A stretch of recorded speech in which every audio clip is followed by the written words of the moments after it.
Hello Capricorn! Ito na yung reading mo for this month. Check natin kung anong meron this month.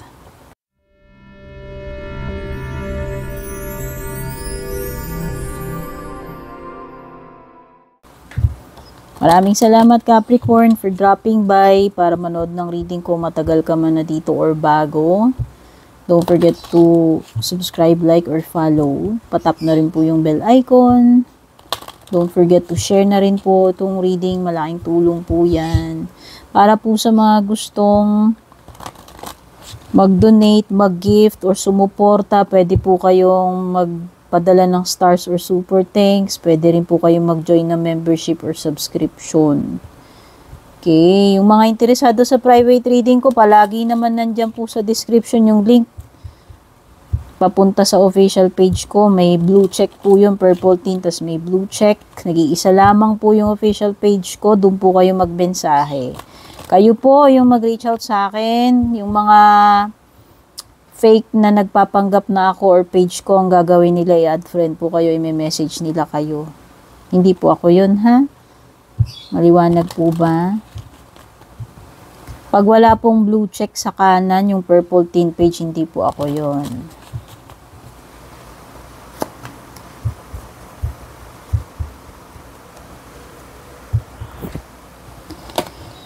Overall energy mo. Okay, baliktad yung blessed.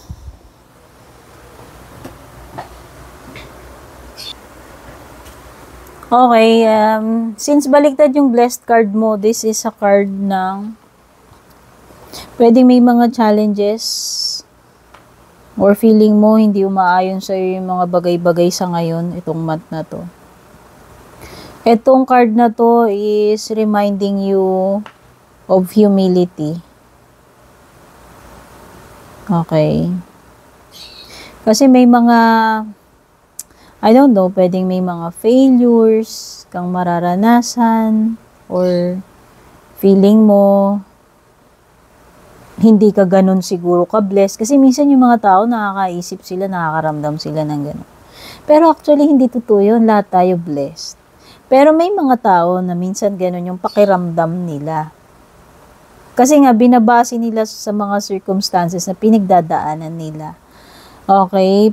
Basta kung ano man tong mga pagdadaanan mo, it is life's way of teaching you na mas lalo kang magpakumbaba. Okay? So, humility yung pinag-uusapan dito. Okay?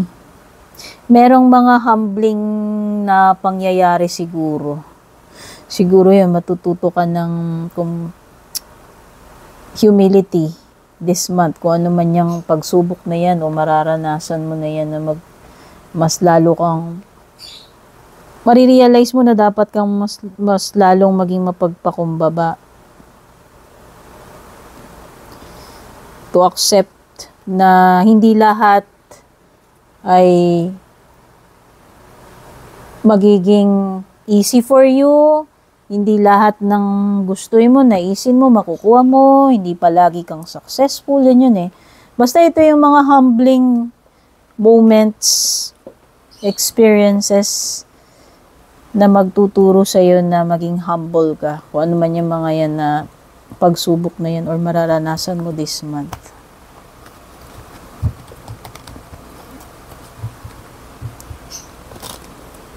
O, halimbawa, dati,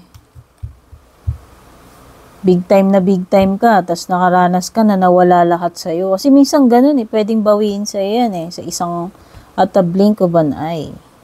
At, diba? At the blink of the eye. Charot, ewan ko. Sa isang iglap, ayan, sa isang kurap. Diba? Hindi naman, kaya dapat lagi tayong humble. Yun eh.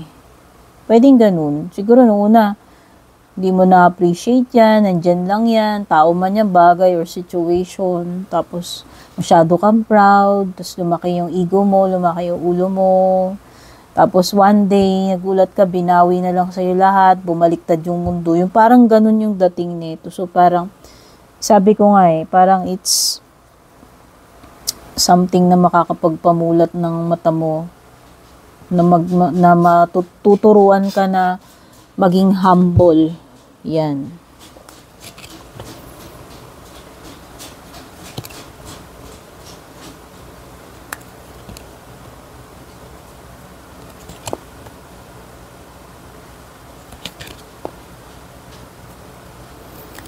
Okay, Capricorn, may mga numbers sa cards. Kung mahilig ka sa numbers, dikta ko na lang sa yan. Kung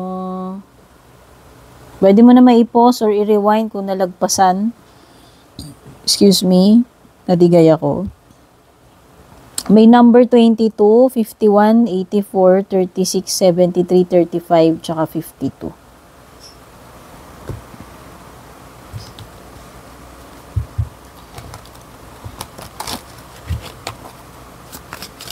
Meron ditong something excessive, especially sa pagkain, Capricorn. Baka nagmukbang ka, binge eating, something na nasobrahan sa kinain, no? Tapos pwedeng magkasakit.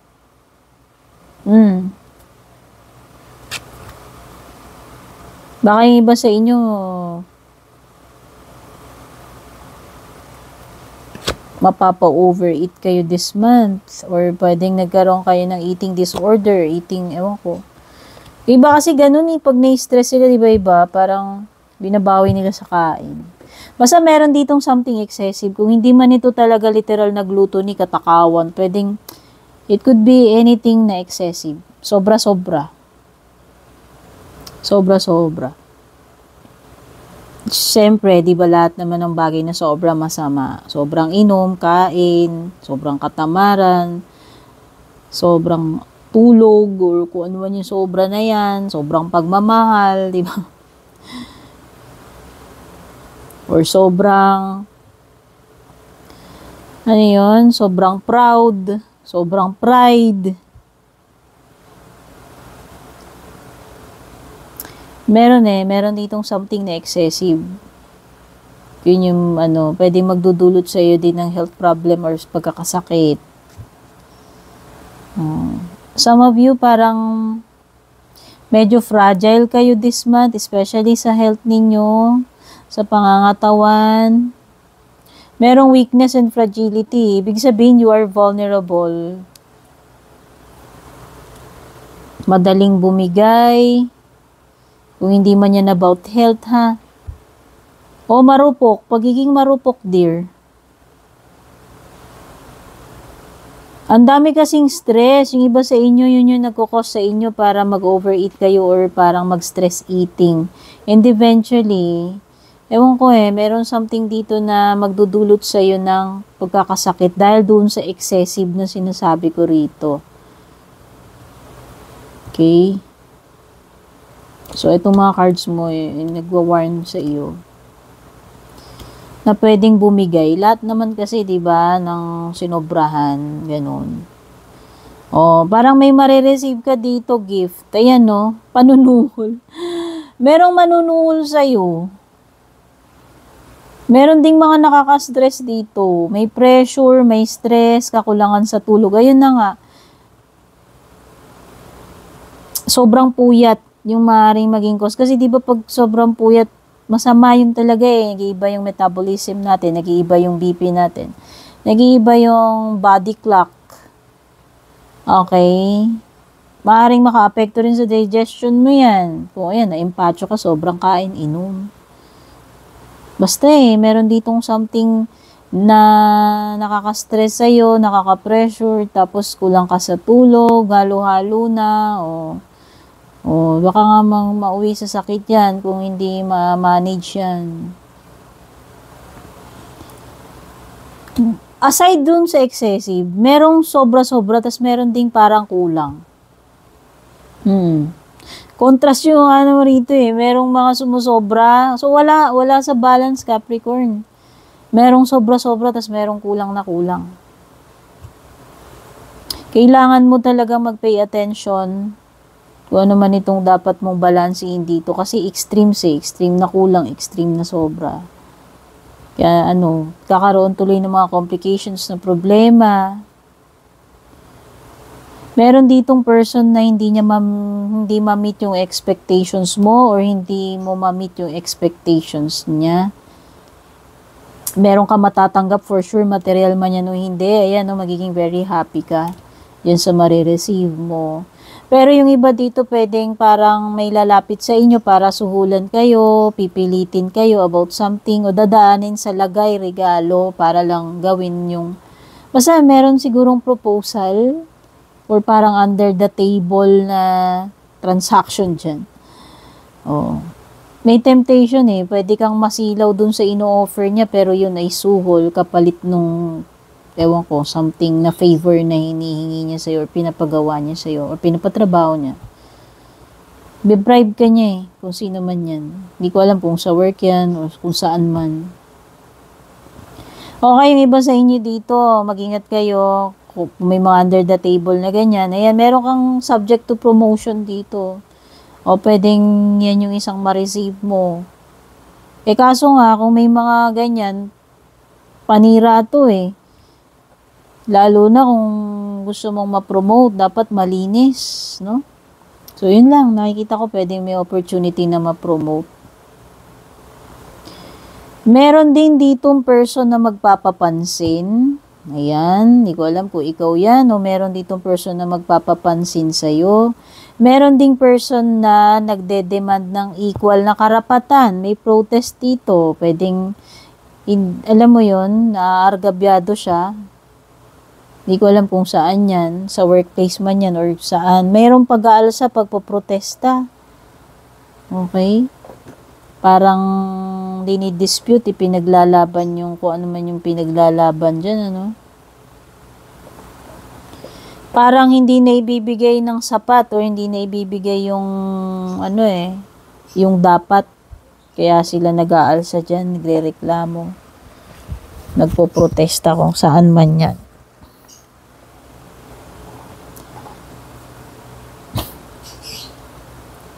Okay. So, sa tingin ko dito, Capricorn, meron kang something na ile-let go na baliktad na yung devil card mo. By the way, may naka-boldy-boldy rito. Takpan ko lang. Meron ditong energy ng pagbabagong buhay. I-give up na yung mga bad habits, obsession, attachment, anything na toxic. Walang magandang maidudulot sa'yo. Hindi ko alam kung ikaw yan. Okay, at least nare-realize mo na kung ikaw yan na, dapat ko nang i-give up tong sobrang pagpupuyat, sobrang etc. No? Wala namang pupuntang maganda, walang may dudulot sa'yo. Na hook ka na ng matagal dyan, no? Naging miserable ka lang, wala namang, alam mo yun, walang magandang kinahinatnan yan, kaya dapat talaga i-give up mo na yan, baguhin mo na yan. Meron ditong pagliliwanag na ng kaisipan eh. Palalayain mo na yung sarili mo dito. It could be, pwede rin sa love life yan. It could be a bad, toxic relationship person sa buhay mo kung hindi mo man ka-jowa yan. No? Kung sino man yan. It could be a bad habit or a bad relationship. O ayan no, nagkaroon na ng kaliwanagan sa isip mo. Mas positive ka na ngayon eh.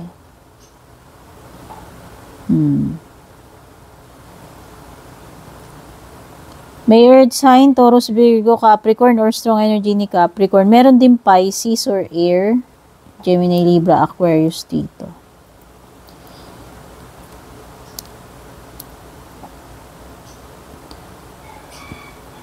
So, nakikita ko na ano eh.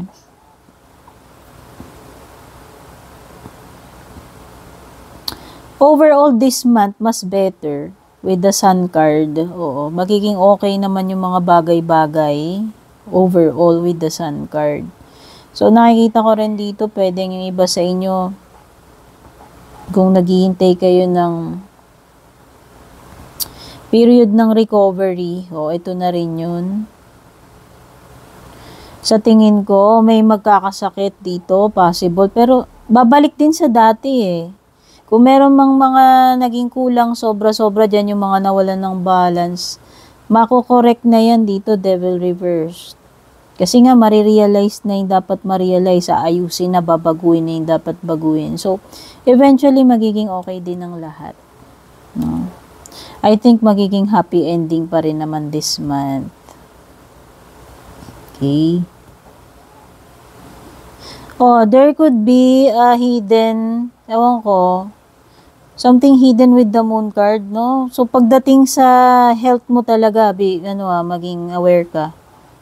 There could be a hidden health problem. Pwede kasing wala ka nararamdaman. Minsan may mga sakit na ganun eh. O magugulat ka na lang, may ganun ka pala. Something about health ha, sinasabi ko. So pagdating sa health, disclaimer, I'm not a doctor. Pinapayo ko na pumunta kayo sa mga doktor ninyo. Doon po kayo magpa-advise, magpa-konsulta sa doctors ninyo. Palaging ganun yung sinasabi ko. There could be an underlying health problem. Yun lang yung masasabi ko with the moon card. I hope wala. Fingers crossed. Pero mabuti na yung sure, magpa-check up ka na lang sa doktor mo. Okay? Something here that needs clarification sa tingin ko. Magkakaroon na ng clarity or closure para sa relationship nyo naman tong pinag-uusapan natin sa love life ninyo.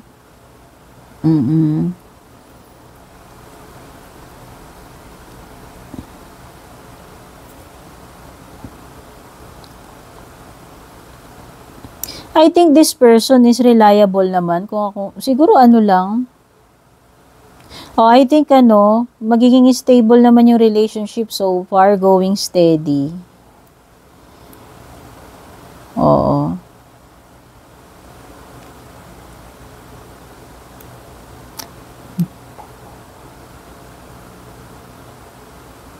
Merong nag-i-spy dito sa inyo ng jowa mo. Hindi ko alam pero someone here is, or someone is curious about you.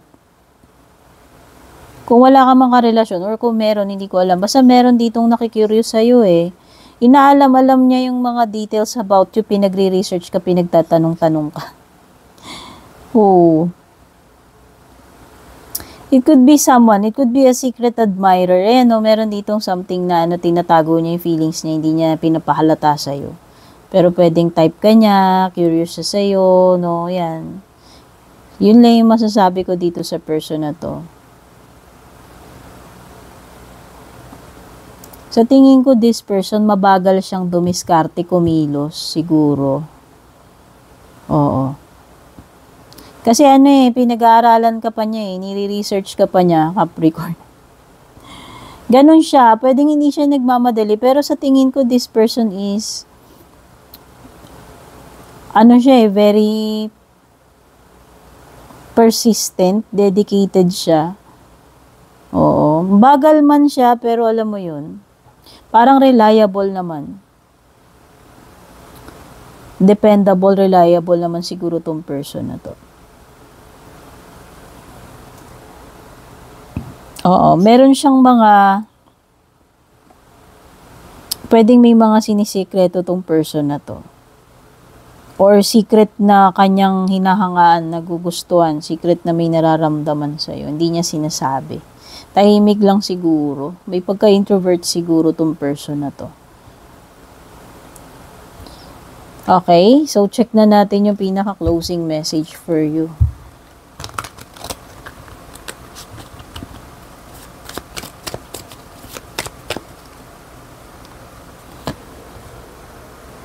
Letting go. Life brings you choices, Capricorn, and people come and go. This is the flow of life. In each circumstance is a teaching. Allowing yourself to let go of what is not needed and having no regrets is how your world is meant to be. Ayan nga yung pagle-let go mo, Devil card reversed. Okay. May mga taong darating, may mga taong aalis sa buhay mo. O pwedeng this month, pwedeng may ganyan. Yun yung flow of life, hindi natin mapipigilan yan. Bawat circumstance is merong dalang lesson, no? So yan, may pagle-let go ka sigurong gagawin din this month. And it's meant to be. Yun yung sinasabi rito. Affirmation, letting go is good for you, Capricorn. So, yan yung mga messages for you, Capricorn. Sana makatulong tong reading. Thank you for watching. Take care, babush.